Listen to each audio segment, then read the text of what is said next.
Teman-teman, bisa saya mulai kelasnya? Bisa ya? Oke. Suara saya berarti terdengar dengan jelas. Iya, Pak. Oke. Terima kasih, saya izin merekam. Hari ini saya diberi kesempatan untuk menyampaikan satu materi yang menurut saya cukup menarik, karena menariknya itu adalah menjadi sebuah tantangan. Materinya adalah mengulas tentang proses analisa diri dalam proses kegiatan pembekalan PLP tahun 2024 ini. Cukup menarik. Nanti kita bahas kita mau ngapain aja. Teman-teman, ini apakah slide-nya sudah muncul di kalian? Sudah, Pak. Ampun. Ampun, mantap. Ya, hari ini saya nggak prasangka akan menyampaikan materi tentang analisis diri untuk kegiatan pembekalan PLP pada hari Jumat 16 Februari 2024. Teman-teman, untuk membuat suasana kelas kita jadi lebih interaktif, walau saya sudah juga cukup bisa melihat muka kalian dengan sangat jelas, kita interaksi lewat ini, online juga. Teman-teman silahkan ke menti.com, terus masukkan kode 27632899. Kita main-main sebentar dulu.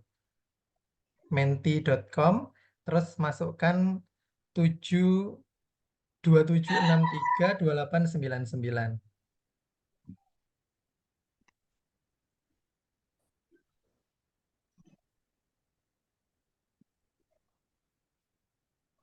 Sudah?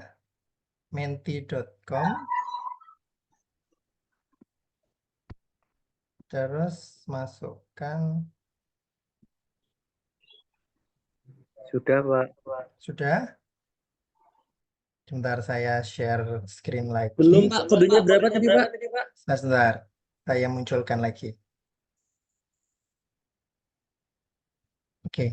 27 27. 632899. Oke, di situ ada sebuah pertanyaan, siapakah dosen pendidikan bahasa Inggris yang punya senyum paling manis? Cukup tuliskan nama panggilannya aja. Kan dosen FKIP, dosen PBI banyak sekali ya. Tuliskan nama 2 orang kalau nggak salah ya. Oke, silakan sampai yang hadir hari ini 31 orang. Masih 3 responden. Tuliskan satu nama dosen yang menurut kalian punya senyum paling manis.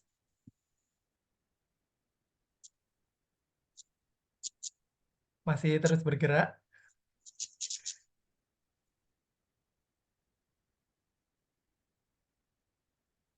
Masih 11, jalan terus. Saya tunggu sampai 20 something lah. Oke, sudah cukup. 11, 2 menit lagi, 1 menit lagi.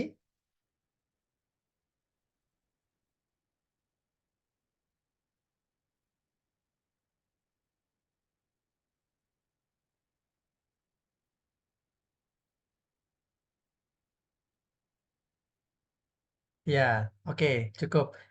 Ternyata dari sekian banyak responden, yang paling besar di sini walaupun masih terus bergerak, Mem Entik dan Mem Wulan menempati posisi terbanyak dipilih oleh students. Jadi menurut teman-teman bahwa Bu Wulan dan Bu Enti dan Bu Wulan merupakan dosen pendidikan bahasa Inggris yang senyumnya paling manis. Oke, mantap. Kemudian saya punya pertanyaan berikutnya. Pertanyaan kedua adalah,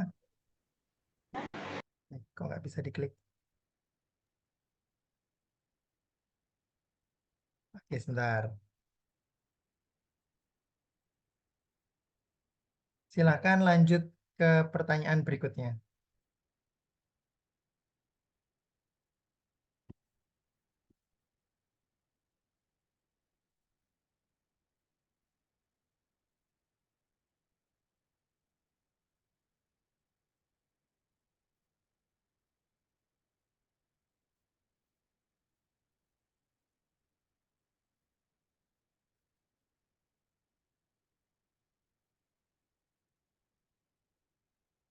Oke, masih 12 responden. Saya butuhnya sekitar 30 responden. Jalan terus.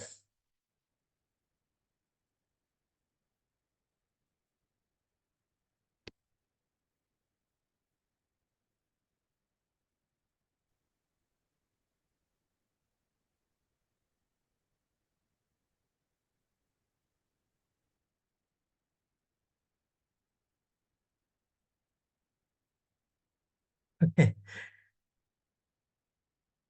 Oke, teman-teman, ternyata sudah masuk semua jawabannya. Saya cukupkan ya untuk pertanyaan yang kedua ini. Bagaimana perasaan Anda saat ini? Ternyata semuanya punya perasaan yang sama. Dipaksa untuk punya perasaan yang seragam, yaitu senang, bahagia, sangat bahagia. Kegiatan yang teman-teman lakukan secara online ini sebenarnya ada kaitannya bahwa proses yang sedang kalian lakukan ini merupakan sebuah kegiatan analisa. Setuju nggak?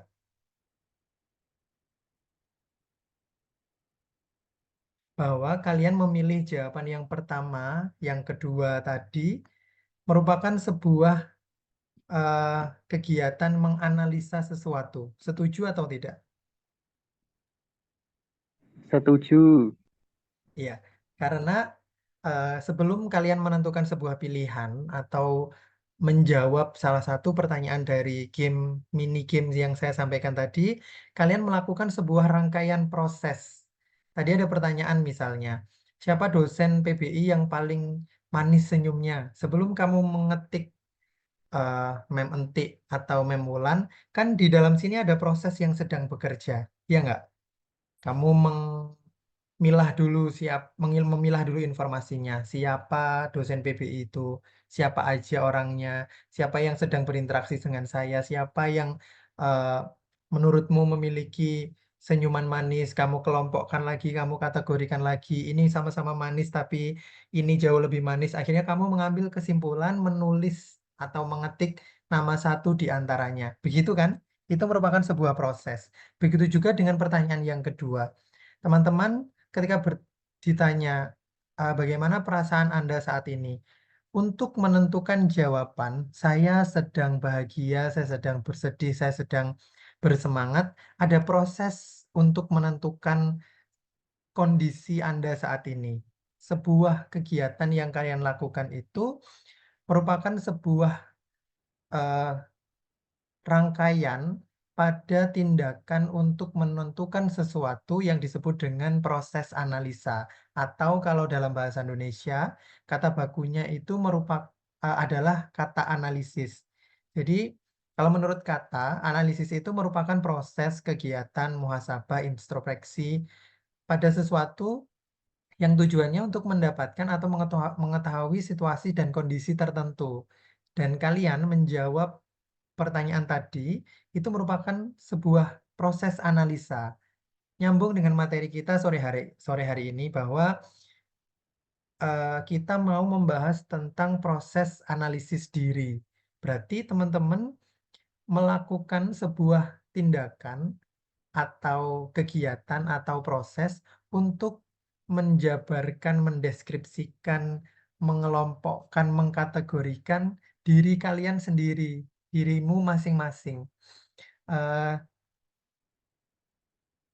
Kalau saya ngomongin pengertian sebenarnya sudah bukan ini lagi ya, sudah bukan saatnya lagi. Maksudnya gini, untuk menganalogikannya, ketika saya meminta teman-teman mengartikan kata diri, secara makna kata diri itu kan artinya adalah A, B, C, D, E, F, G, dan seterusnya. Kayak saya mengartikan teman-teman, ngerti nggak sih artinya duduk itu?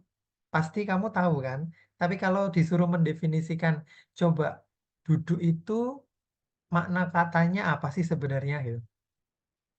Duduk itu adalah meletakkan anggota tubuh bagian bawah ke atas sebuah bidang datar dan seterusnya itu kan ini ya definisi katanya. Jadi terlalu panjang, tapi kita ngomonginnya secara analogi yang mudah saja. Ketika ngomongin analisa diri, artinya sebuah proses yang dilakukan oleh seseorang untuk mengenali dirinya sendiri atas apa yang ada dalam dirinya secara detail, secara baik.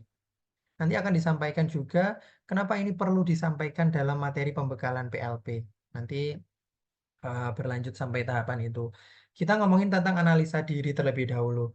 Pada akhirnya, proses yang kalian lakukan untuk mengenali diri sendiri itu nantinya akan melahirkan sebuah identitas yang namanya konsep diri sendiri. Jadi, setelah melakukan suatu proses terhadap pengenalan diri sendiri, nantinya akan muncul lahirlah sebuah konsep pada dirimu sendiri. Konsep ini diartikan terhadap cara pandang dan perasaan mengenai diri sendiri. Yang tahu diri kita kan hanya diri kita sendiri ya.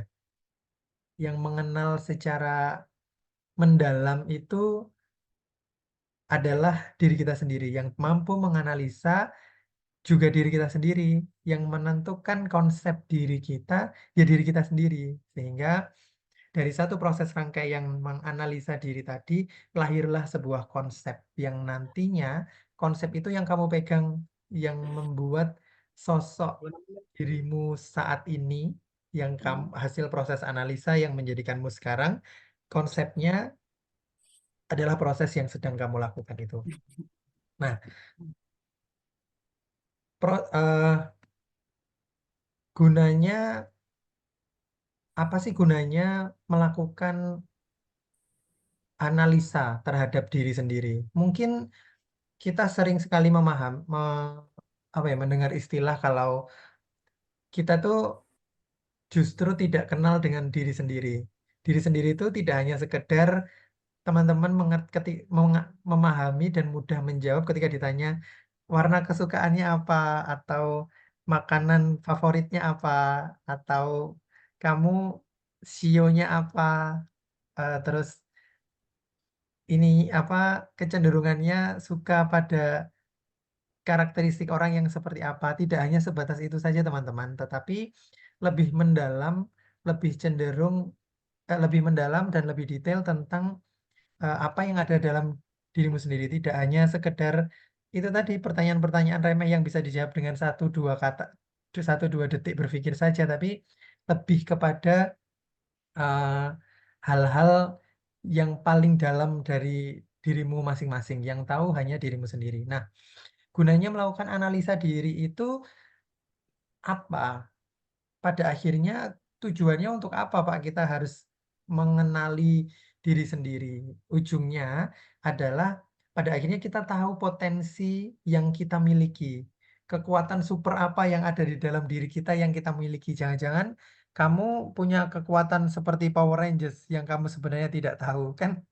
Kalau kamu tidak melakukan proses analisa dan mengenali dirimu secara baik, mungkin kamu juga tidak akan memahami bahwa kamu sebenarnya punya kekuatan super yang ada di dalam dirimu. Jangan-jangan selama ini kamu punya kekuatan terpendam yang belum pernah muncul karena nggak ada triggernya. Who knows, nggak ada yang tahu. Jadi hari ini sepertinya perlu kita melakukan sebuah proses analisa diri untuk mengetahui potensi diri kita sendiri, bagaimana, apa yang kita punya, apa yang menjadi sesuatu yang ada di dalam diri kita yang bisa kita manfaatkan dan kita bisa gunakan untuk kehidupan kita berikutnya. Nah, untuk melakukan proses analisa, tidak hanya dengan cukup duduk diam saja terus selesai gitu, tidak. Tapi ada prosesnya. Ada satu metode analisis diri itu, saya mengambil satu contoh supaya tidak terlalu panjang karena materi kita kan cuma 1 jam ya waktunya. Jadi ada salah satu metode atau alat yang cukup terkenal yang digunakan untuk melakukan sebuah analisa. Ini analoginya supaya lebih mudah. Kamu kan udah di semester ini ya, sekarang di semester 7 ya, 6 ya, 6. Di semester 6. Kamu kan sudah melewati perkuliahan tentang research dan seterusnya. Analisa data untuk penelitian jenis kuantitatif, itu kan kamu tahu yang paling terkenal kan menggunakan ini alat bantu SPSS, ada yang pakai Excel, ada pakai PPS, dan lain sejenisnya. Itu sebuah alat atau aplikasi yang digunakan untuk membantu mengolah data hasil penelitian kuantitatif. Begitu kan? Nah, ini juga ada metode yang digunakan untuk menganalisa diri sendiri yang cukup terkenal metode ini yaitu analisa SWOT. Sudah pernah dengar belum? SWOT ini kan ini biasanya Sudah. eh, anak-anak zaman sekarang sangat populer dengan istilah SWOT ini kan. Strength, Weakness, Opportunities, Threats. Nah, ini biasanya dipakai untuk menganalisa bisnis, tapi ternyata analisa SWOT ini juga bisa digunakan sebagai alat untuk melakukan analisa terhadap diri personal sendiri-sendiri. Jadi nanti kita bisa praktek langsung ya bagaimana kegiatan menganalisa eh, diri sendiri melalui personal SWOT analysis. Jadi tujuan dari analisis SWOT ini apa? Seperti pada bisnis-bisnis seperti penggunaan SWOT untuk kegiatan bisnis bahwa metode ini digunakan tujuannya adalah untuk menganalisa. Jadi untuk membaca proses secara mendalam akan sesuatu peristiwa yang terjadi. Untuk personal SWOT analysis ini tujuannya ya untuk mengetahui dirimu yang akhirnya melahirkan sebuah potensi yang ada di dirimu sendiri juga. Jadi ini sebuah alat yang digunakan untuk membaca dan menghasilkan sebuah kesimpulan akhirnya dari data yang dia olah. Tujuannya yang pertama karena kita menggunakan 4 eh, hal dalam proses analisa ini, jadi nanti akan diketahui yang pertama melalui strength atau kelebihan. Jadi dari analisa ini nanti kamu tahu kelebihan dan kemampuan yang kamu miliki. Kemudian dengan mengetahui kelebihan yang ada pada dirimu, pada akhirnya kita tahu potensi yang kita miliki akhirnya mau diapain. Satu hal-hal yang lebih ini bisa dijadikan apa nih? Kalau saya lebihnya misalnya lemak di dalam tubuh, lemak tubuhku ini bisa kujadikan diolah dijadikan apa nih biar bisa membantu eh, mengangkat potensi diri yang saya punya gitu. Kemudian yang kedua, eh, mengevaluasi kekurangan atau kelemahan seseorang. Jadi salah satu tujuan dari personal personal SWOT analysis ini adalah kamu jadi tahu kelemahan yang ada di dirimu itu apa. Sehingga dengan tahu kelemahan dari sudut pandang kelemahannya, akhirnya teman-teman tahu bagaimana cara mengevaluasi dan memperbaiki kelemahan tersebut. Yang ketiga adalah mencari peluang atau kesempatan yang dimiliki. Jadi dari potensi yang dimiliki, kelemahan yang dimiliki, kamu menyimpulkan membaca kesempatan yang ada di sekitar dari aspek aspek eksternal dirimu yang turut bisa membangun potensi dirimu itu apa. Kemudian yang terakhir adalah untuk mengidentifikasi ancaman dan tantangan yang ada.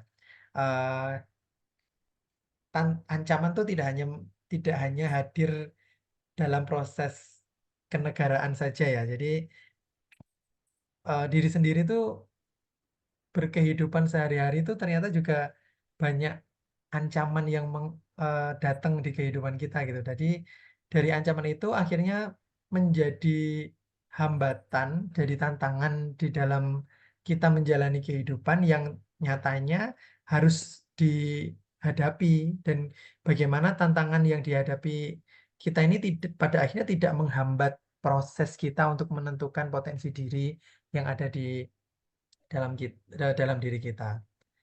Itu tujuannya. Nah, eh, dari aspek 4 tadi, dari strength, kekuatan yang kamu miliki, kelemahan yang ada di dirimu, kemudian membaca peluang atau opportunity, dan tantangan yang hadir, akhirnya dari proses itu kita melakukan sebuah kegiatan analisa.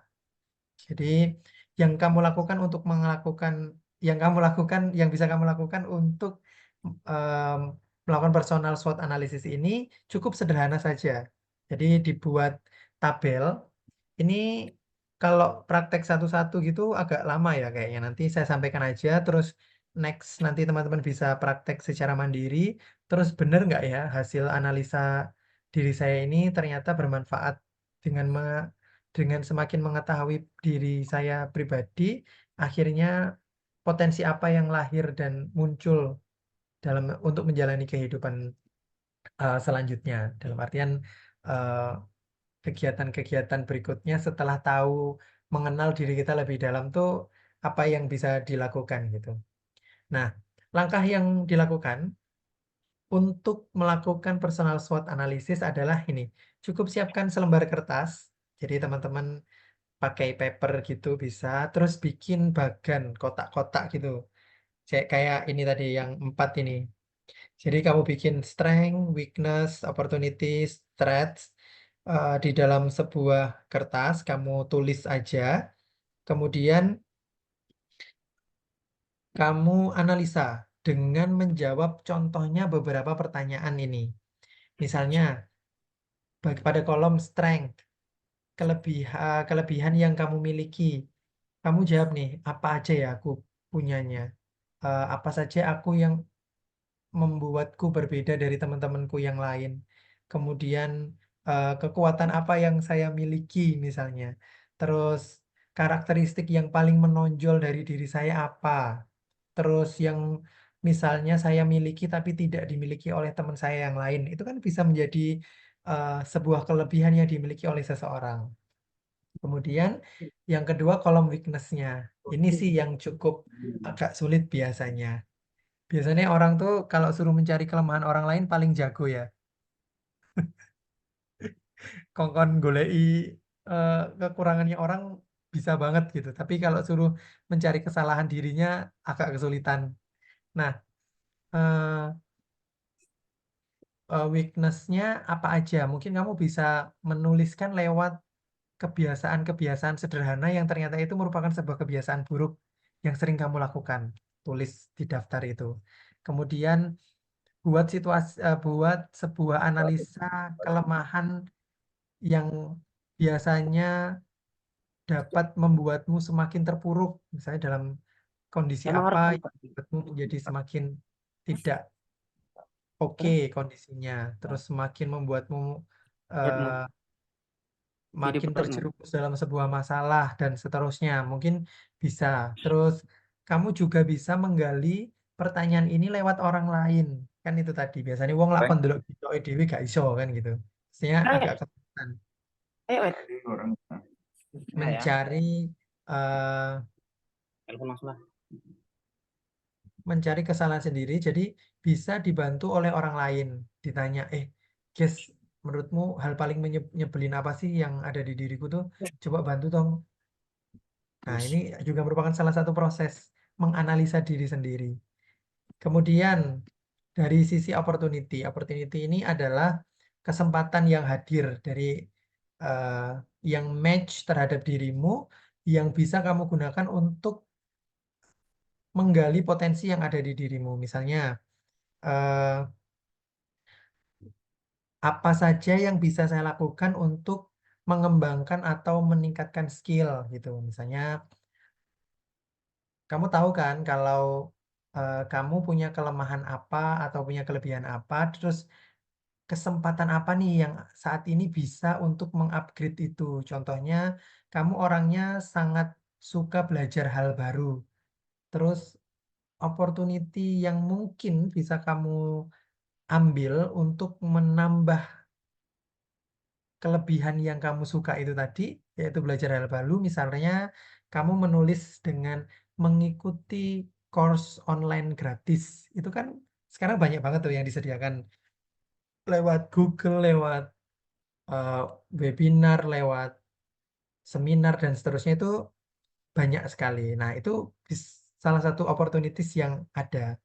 Terus ada juga misalnya eh, teknologi apa saja yang saya kuasai sehingga bisa digunakan lebih luas. Kamu termasuk orang yang melek teknologi, punya skill yang baik, kemudian itu menjadi sebuah opportunity yang bisa kamu gunakan untuk mengembangkan potensi yang ada di dalam dirimu.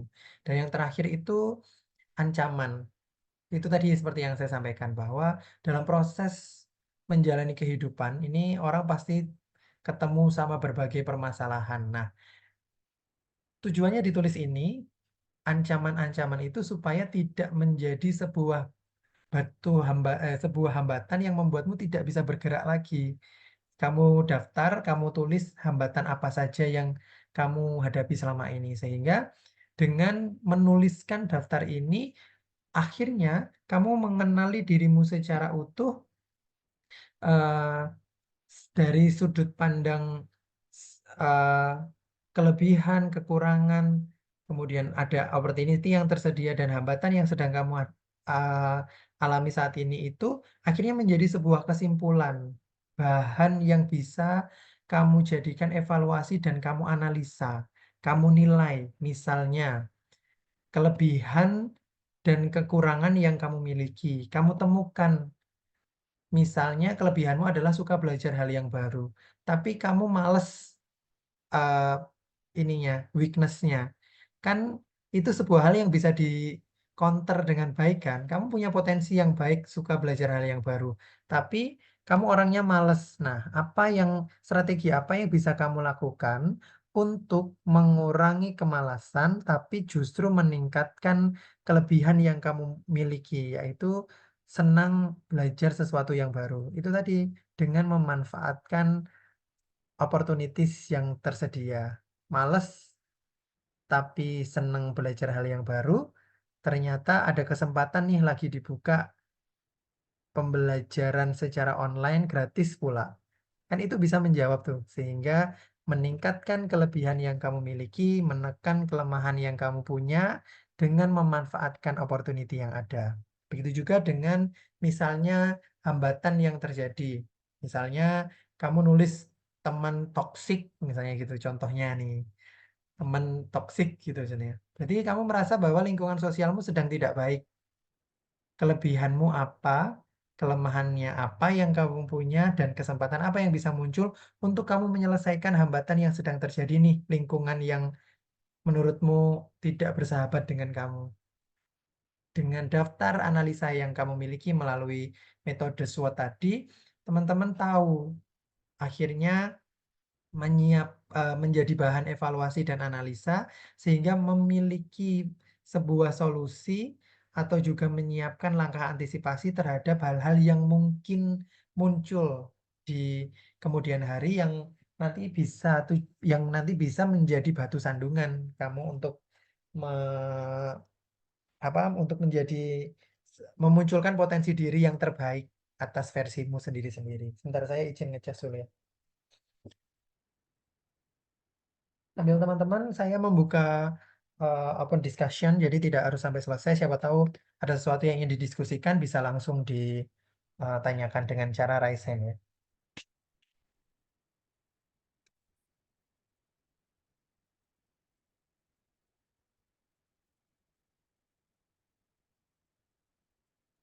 Ini contohnya, jadi sudah saya sampaikan bahwa misalnya kamu bikin tabel-tabel, terus kamu menganalisa dirimu, menilai dirimu sendiri dari sudut pandang strength-nya, weakness-nya, opportunities-nya, threats-nya. Kamu buat analisa, terus kamu buat hasilnya, hasil itu kamu jabarkan sehingga kamu punya rencana nih atas analisa personal analisis lewat SWOT ini, kamu punya sebuah catatan untuk dirimu sendiri yang bisa kamu pakai untuk kamu melaksanakan kehidupan selanjutnya.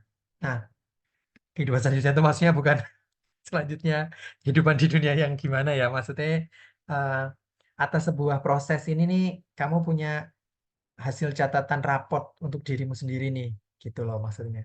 Nah, terus Pak Angga, kenapa analisa diri ini harus diberikan dalam kegiatan pembekalan PLP nih? Nih, saya kemarin mengait-ngaitkannya, terus saya nemu sebuah statement. Apakah teman-teman setuju nih? Ada statement yang ngomong gini, Saat kamu bisa mengurus diri sendiri dengan baik, pasti kamu akan bisa mengurus orang lain dengan baik juga. Kalau setuju, saya boleh minta reaction nggak? Mau kasih reaction jempol aja deh. Ada statement yang menyatakan bahwa saat kamu bisa mengurus diri sendiri dengan baik, pasti kamu akan bisa mengurus orang lain dengan baik juga. Kalau kamu setuju dengan statement ini, saya minta reaction jempol.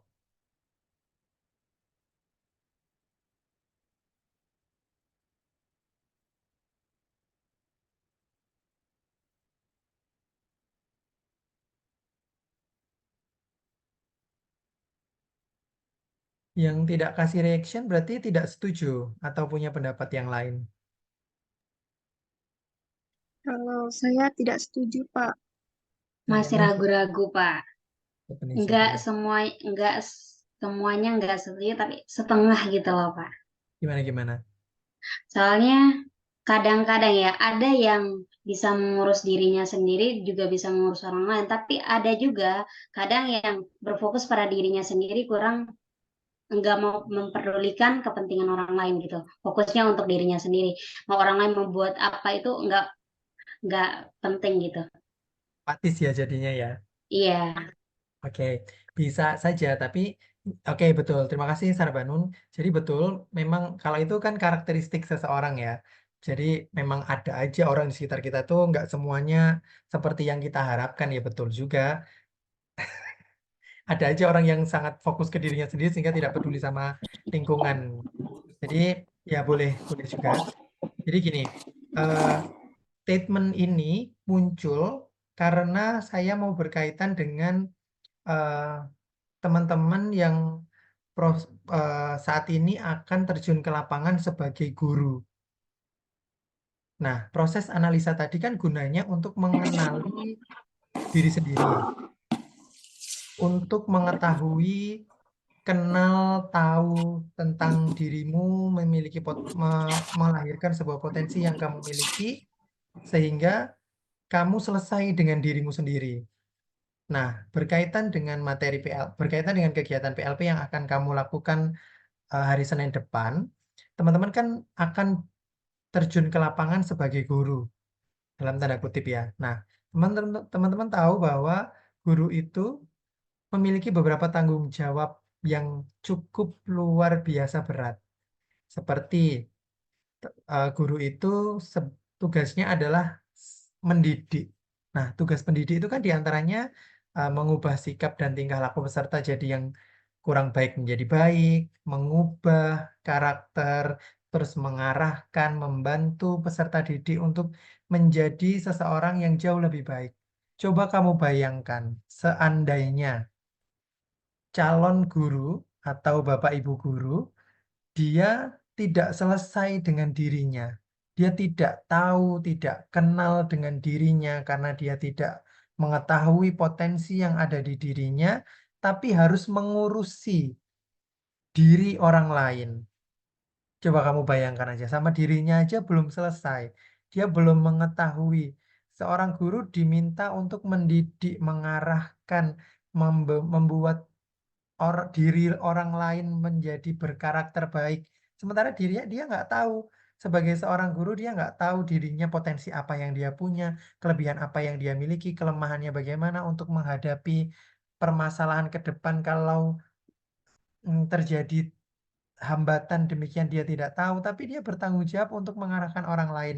Jadi nggak boleh begitu. Jadi teman-teman, kenapa saya membuat cara yang mudah melalui SWOT, personality SWOT analysis itu supaya kamu minimal tahu nih, sebelum teman-teman benar-benar menjadi seorang guru, kamu sudah kenal dengan dirimu sendiri.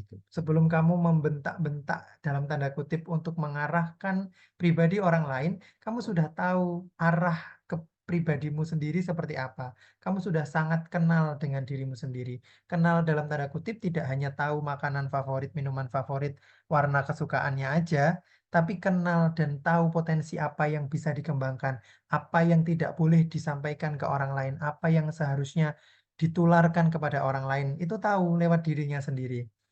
Nah, sekarang kita ngomongin tentang guru. Pak, saya kalau jadi guru saya nggak bercita-cita menjadi guru. Nah, kita merujuk lagi kepada kata guru. Guru di sini kan artinya seseorang yang punya kepribadian baik yang perlu ditiru dan diteladani. Artinya, kita semua adalah seorang guru. Guru bukan sebuah profesi. Guru yang bukan disematkan sebagai sebuah profesi. Tetapi guru yang merupakan seseorang yang punya kepribadian baik yang perlu ditiru dan diteladani.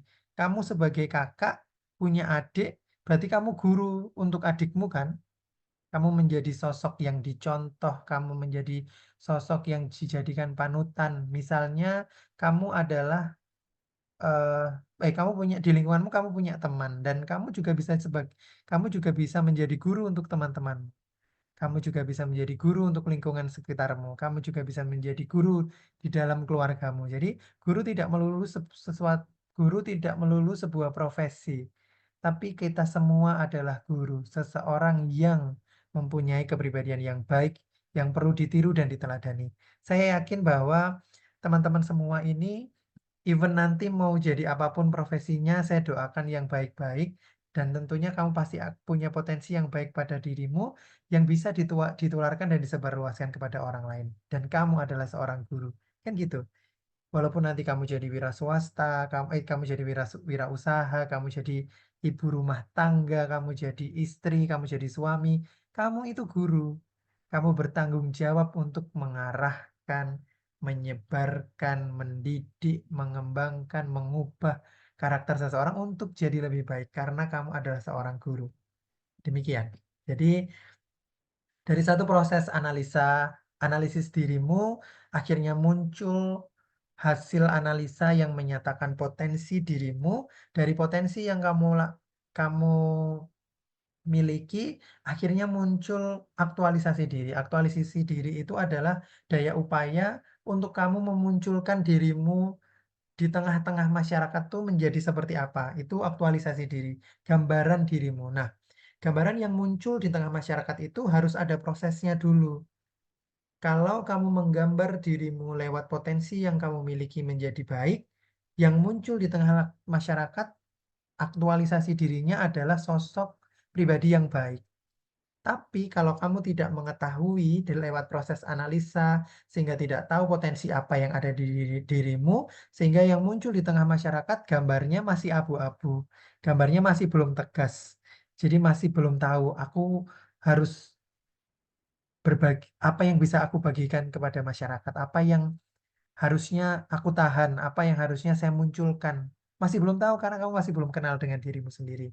Sehingga goal terakhirnya ini saya nulis agak berat sebenarnya, bahwa tujuan dalam menjalani kehidupan yang sejati itu kan kebahagiaan kan. Benar nggak sih? Ya. Apapun kegiatan yang kamu lakukan, ujung-ujungnya itu adalah happiness. Ujung-ujungnya itu adalah sebuah kebahagiaan. Apapun itu.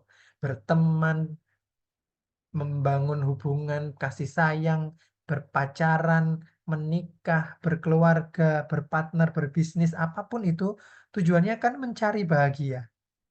Nah, itu adalah serangkaian proses yang harus dilakukan oleh seseorang dan saat ini perlu sekali saya sampaikan kepada teman-teman yang satu tahap lagi menjadi guru yang sesungguhnya dalam tanda kutip tidak harus berprofesi sebagai guru untuk menyebarkan dan menjadi panutan, tapi kita semua adalah seorang guru. Kan tadi saya menyebutkannya demikian. Nah, kemarin saya baca-baca jurnal, terus nemu nih hasil penelitian siapa kemarin tahun 2014, Mas Anies kalau tidak salah. Mas Anies atau Mas Andis gitu. Dalam penelitiannya, eh, dia membuat sebuah kesimpulan bahwa ini penelitiannya adalah literatur review. Jadi dia menganalisa literasi. Kemudian menurut Mas Aris Totales, Bapak Ilmu Pengetahuan, Mas kok jadi Bapak? Mas Ilmu Pengetahuan menyatakan bahwa man's happiness depend on how much he could actualize his potencies through positive acts. Jadi kata Miftah abah katanya. Sudah nggak abah-abahan ini, udah nggak ada, sudah selesai. Jadi kata Mas Aristoteles itu eh, kebahagiaan seseorang itu tergantung bagaimana dia mampu mengaktualisasikan potensi through positive acts melalui usaha yang positif. Dan menurut dia ada dua cara untuk mengaktualisasikan potensi secara teori dan praksis. Theoretic actualization is human self-actualization through spiritual way, and praxis actualization is human potential expansions that is realized through participation in the social life. Jadi menurut penelitian literatur review ini dinyatakan, dan ini sesuai dengan pendapatnya Mas Aristoteles, Bapak Ilmu Pengetahuan, bahwa kunci kebahagiaan seseorang itu hanya ada dua, praktek dan teori. Secara teoritis, ketika kita mampu memiliki hubungan yang baik terhadap secara spiritual, artinya hubungan kita sama Yang Maha Kuasa. Kalau ke atas tuh apa sih? Vertikal ya? Benar ya, benar. Yang dua ini vertikal ya, Cahyo? Betul. Ke atas tuh vertikal, kalau ke mendatar tuh horizontal. Atau kebalik. Ya itulah pokoknya. Nanti kamu pelajari. Kalau salah saya kasih tahu ya. Artinya terdapat dua hal sebagai kunci kebahagiaan. Yang pertama adalah uh, spiritual ways. Yang kedua is realized through participation in the social life. Jadi kehidupan sosial. The happy human is the human who has actualized his self potencies both in theoretic and praxis. Jadi kamu akan merasakan yang namanya kebahagiaan ketika kamu memiliki hubungan yang baik ke atas dan ke samping. Secara spiritual, kamu dengan penciptamu kamu baik, dengan lingkungan sosial kamu baik, itu adalah kunci kebahagiaan menurut penelitian yang dilakukan oleh siapa tadi, Abah, dan juga inline dengan penelitian yang dilakukan, apa teori yang dimiliki oleh eh, Bapak Ilmu Pengetahuan Aristoteles. Jadi intinya demikian, teman-teman, bahwa ini perlu disampaikan. Kamu tahu dengan dirimu sendiri, prosesnya adalah kamu tahu dirimu, kamu mengenal cukup baik dengan dirimu, akhirnya kamu bisa menjadi sosok guru di lingkungan, kamu bisa menebarkan apa yang seharusnya kamu tebar, dan kamu menahan apa yang seharusnya kamu tahan, dan kamu bisa memanfaatkan peluang yang ada, dan sehingga itu semua tidak menjadi batu sandungan dan hambatan dalam kamu menjalani proses kehidupan. Sebagai seorang guru, guru yang bukan hanya sebuah profesi, tapi kamu adalah panutan di lingkungan sekitar, yang mana tujuan dalam menjalani ini semua adalah kebahagiaan. Kunci kebahagiaan itu tadi, menjalin hubungan baik ke atas dan ke samping, secara spiritual dan social life. Itu dari Pak Angga. Sebelum ini pas banget jam 4, jadi sebelum saya akhiri dan kita diskusi sedikit, saya punya pantun untuk menyemangati teman-teman juga nih. Pak Somad datang membawa buah. Cakep. Cakep, tak cakep ide. Bentuknya bundar seperti risoles. Selamat jalan kawan semua.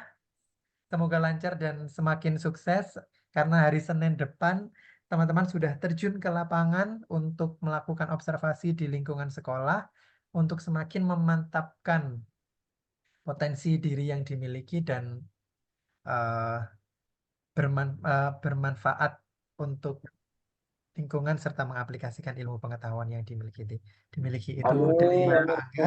Amin. Terima kasih.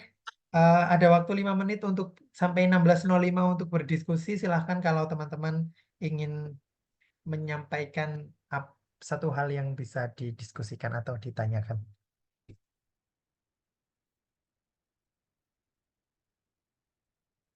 Oh iya, jangan lupa isi daftar hadir ya teman-teman. Itu tadi karena panitia tahun ini cukup sangat aktif. Jadi teman-teman harus memenuhi requirement yang disampaikan, jangan sampai kelewat eman-eman. Jadi hanya karena sebenarnya saya ikut Pak pembekalan sekian hari, tapi kamu nggak on cam, kamu nggak ngisi daftar hadir, kelewat begitu aja kan kasihan. Yang harusnya bisa dapat nilai sempurna, jadi kelewat hanya karena kelewatan sedikit saja, jadi nggak sempurna kan eman-eman. Gitu ya. Jadi kalau tidak ada pertanyaan, saya akhiri kelas kita hari ini. Terima kasih atas partisipasinya teman-teman. Hari ini sampai jam 4, nanti mulai lagi jam 18.00 ya.